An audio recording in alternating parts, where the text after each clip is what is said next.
Six Nations Team of the Week for round number 2, folks. Tough round to narrow it down to 15 players because there were some standout performers, particularly guys in the same position playing well, which makes it harder to pick one. But we'll pick them, then we'll go through some honorable mentions at the end. You guys can let us know your thoughts, how you would have them, and we'll hit you with some stats of their key performances as well. First guy I'm going to pick is an example of exceptional players, two of them in particular playing in the same position. Position's number 10. Two guys I'm thinking about, Russell or Jalibert, because they both played pretty incredible games, but I ended up going with this man, Finn Russell. I think it's pretty fair to say he had more pressure on him going into that game than Jalibert did away to Wales, based on how round 1 had gone and the rivalry between England and Scotland, the way Russell had not kicked his goals in last year's Calcutta Cup. But if he had any pressure on him, you couldn't tell really from the way he was playing. He was pretty effortless. It seemed like he had an amazing amount of time on the ball. He finishes with 11 points because he kicks 4 conversions and a penalty, so had the kicking boots on this time, and finishes with 1 try assist. He's only given 1, which is the quite incredible slap pass to Hugh Jones. If he catches that, he's getting flattened by Roebuck, and he knows it. Roebuck's right up in his face, so he just slaps it across. Hugh Jones is able to burn around on the outside. Try time. Quite an incredible try assist from Finn Russell. He's not credited with the second one where he dinks it over for Ben White, because I think Alice Genge getting a hand on it means, if anything, it's Genji's try assist, or at least turnover conceded for stats purposes, but he kind of gets 2 try assists realistically. 7 runs, 41 metres, a clean break, and beats 5 defenders. As I said, it felt like he had heaps of time on the ball as he was gliding left, gliding right, shifting wide balls, and in the tries where he's not given assists, he's often got, like the Richie try, he's got a hand in it going right, then a hand in it going left, if not the final pass. He's just passing those wide balls, running that back line, exactly what he should be doing it with that confidence that he has. 21 passes, 9 kicks, no penalties conceded, no turnovers conceded. He doesn't miss 3 tackles, he's 6 from 9, but ultimately, I think Finn had a pretty good outing. If you want to go with man of the match, Jalibert, I would not blame you. They played a pretty incredible game against the Welsh as well.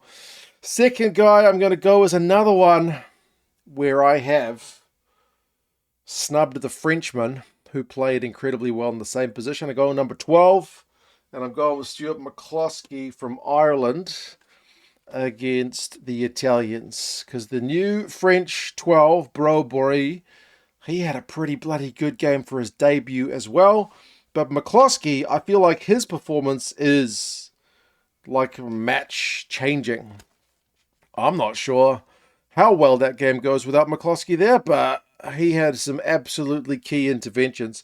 They only scored 3 tries, the Irish, and he has 2 assists. One is where he rides the tackle of Zuliani, and Zuliani was incredible for the Italians. He's able to ride the tackle, still free the arms, kind of spin out of it, and pop the ball for Ireland's first try. And then the second one is maybe more impressive because, again, he's riding a tackle, one hand free, American football style, fires it across to Balakoon. Balakoon's still got a little bit of work to do, but geez, without those 2 key plays, Ireland maybe don't score those 2 tries. So incredible stuff from Big Stu. 9 carries, 19 metres, a defender beaten, but his defensive stats are actually better than his offensive ones. 17 out of 18 tackles. He's Ireland's first equal top tackler in this game. And I seem to remember he had a kind of key intervention at the end of the first half to help shut down a bit of Italian pressure. He wins 2 turnovers as well. A dominant tackle, doesn't concede any penalties, no turnovers conceded.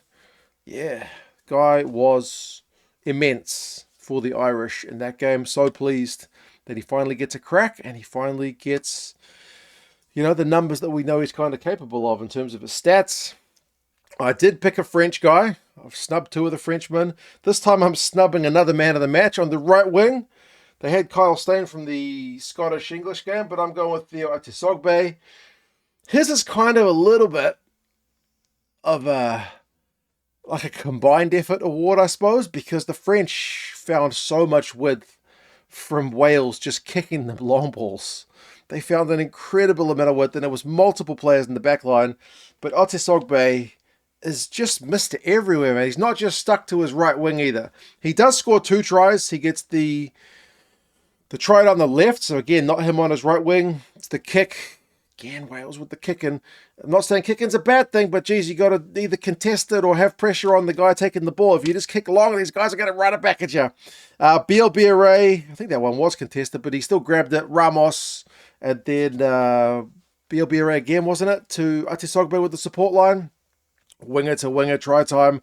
And then the second one was the cross kick from Jalibert. So 2 tries for Otesogbe. He had 1 denied for being offside, which he does give away a penalty for. So that's kind of a red cross on his stats sheet, I suppose. But he still has a try assist.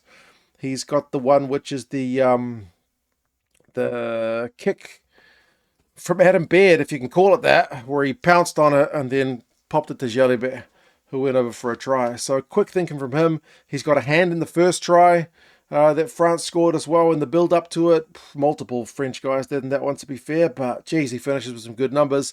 13 runs, 95 metres, 3 clean breaks, 3 defenders beaten. Like 3 clean breaks. Both the French wingers, I think, had 3 clean breaks.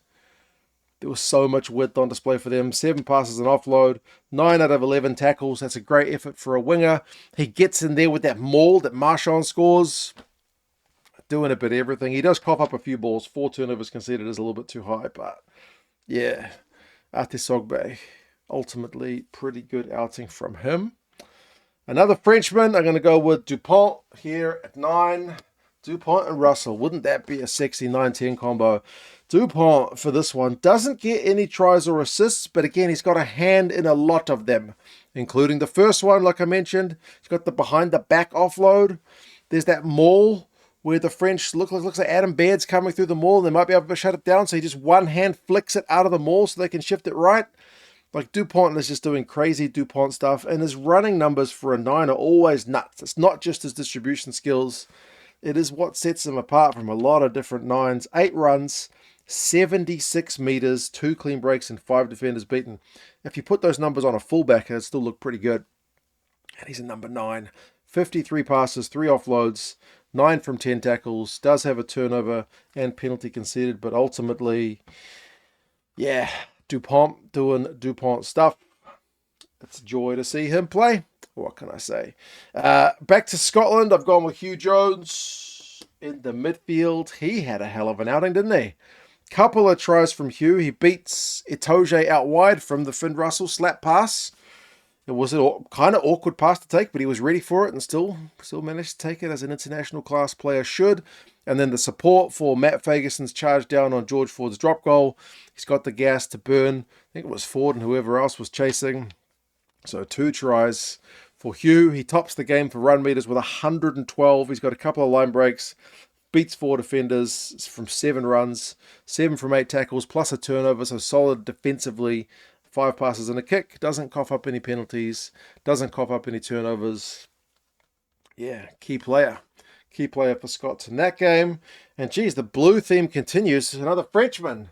I've gone with Charles Olivon, who's had a pretty good week. 2 weeks in a row now.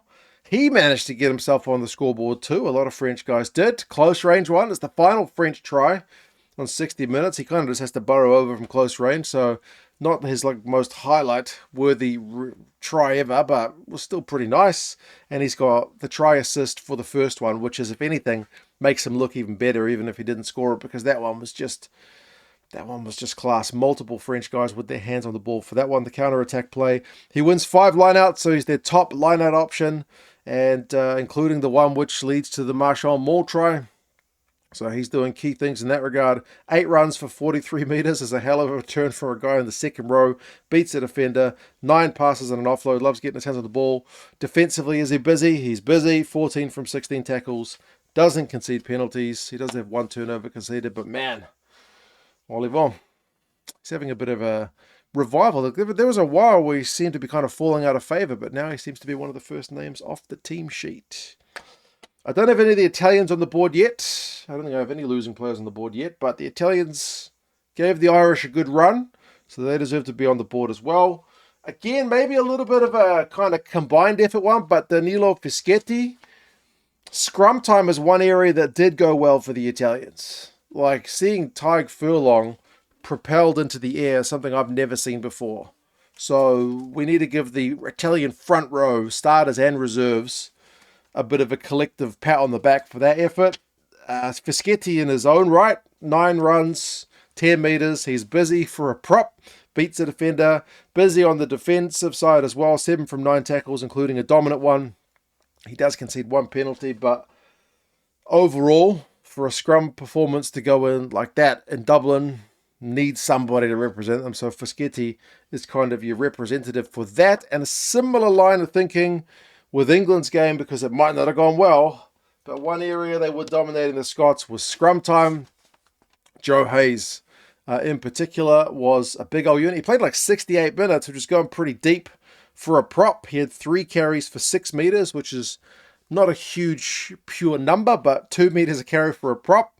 Those are good numbers. He's got a couple of passes and an offload, but his most impressive individual stat, 10 from 10 tackles, including a dominant one, when you consider England only made just over 100 and something tackles. Like, he's not quite a 10th, but for a 23-man game, he's making a fair chunk, like 8 or 9% of their tackles is this one guy, and he's your tight head prop. So very good defensive effort. He does concede 1 penalty, but yeah, England's scrum. Probably the best and only real good news story from that outing, because the media is already after them for that loss. Another guy who the media has been after for a long time, James Lowe. James Lowe, he's too slow. It doesn't matter because he's strong. James Lowe is very, very strong. 9 defenders beaten. He was swatting Italian tacklers off like flies at times. The next best in that game from anybody was 5. So James Lowe is quite the powerful unit. 138 meters is the most of the week. I thought they were picking him just to kick long, but he only kicked twice. 12 runs and includes 3 line breaks on the way, including that intercept that he got right at the death when the Italians were looking to try and chase the draw. He read their play, pinched it, and didn't have the gas to go length of the field. But again, he's got the power that if he does get himself isolated, he doesn't really get turned over, because he's able to hold up the tacklers or bump off the tacklers until the cavalry arrives. Doesn't miss any tackles. He's 6 from 6. Wins a turnover, including a dominant tackle. Doesn't concede any penalties. No turnovers conceded. James Lowe, showing why he's still an international class player. Top tackler for the week, who was it? It was this man, Rory Darge. Quite a defensive shift from Rory in the number 7 jersey for Scotland. 21 out of 23 tackles. Nobody else hit 20 this week, so he deserves a shout for that. Plus 3 turnovers won.